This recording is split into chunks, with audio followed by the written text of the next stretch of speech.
The 2nd Infantry Division of the Philippine Army just released a propaganda video in response to our video of Jonila Castro exposing the truth about her abduction and torture by the Armed Forces of the Philippines, or AFP.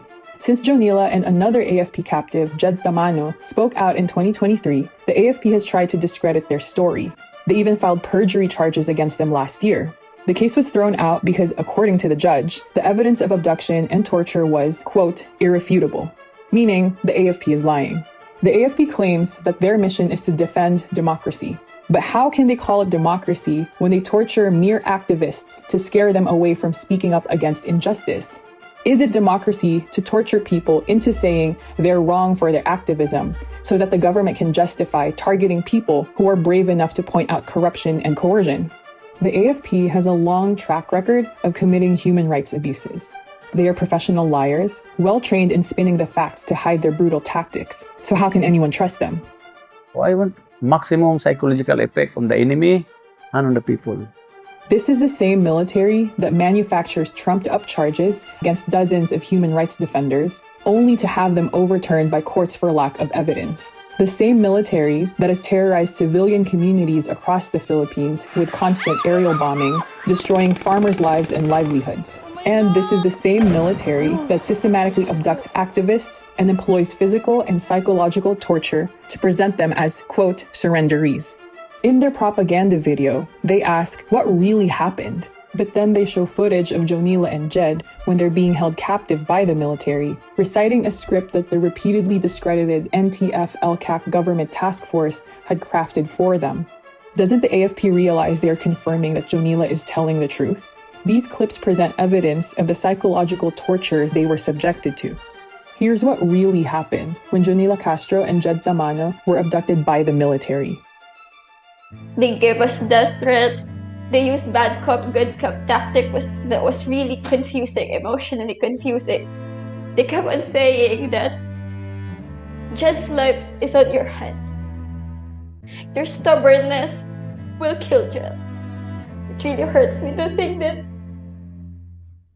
someone, my colleague, will be killed just because of me. But after crying, I realized, okay, I will try to make them believe that I am cooperating with them. I agreed for the interrogation. I agreed on what they say, that few information. But the interrogation took so long, and every time I tell them that I can't answer that question, they would say that you have to prove that you are cooperating with us. They also forced us to write a handwritten statement that says that we were not abducted by the state forces, that we were voluntarily surrendering as former armed rebels affiliated to the Communist Party of the Philippines. We had to act friendly in front of them, just to make them believe that we were really cooperating. But because we were inside the military camp, we can't trust anyone in that camp. They want to use us to be part of this manipulation to the public. Someone from the NTF-LCAC is the one who were forcing us to do a public conference. He said we must state in public what was written in that coerced statement. Anyone watching this can see that Jonila and Jhed are visibly distressed, terrified, and conflicted, with their heads down as they are filmed and forced to pretend that they are surrendering. More than 2 weeks of detention. It is really hard.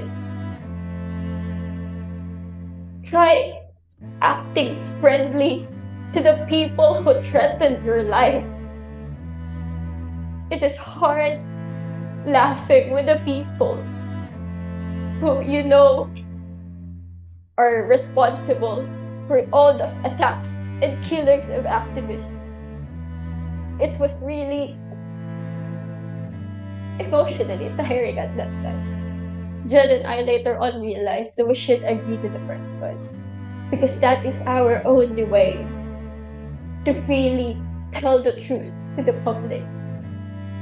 Ang totoo po dinukot kami ng mga militar, sakay ng van.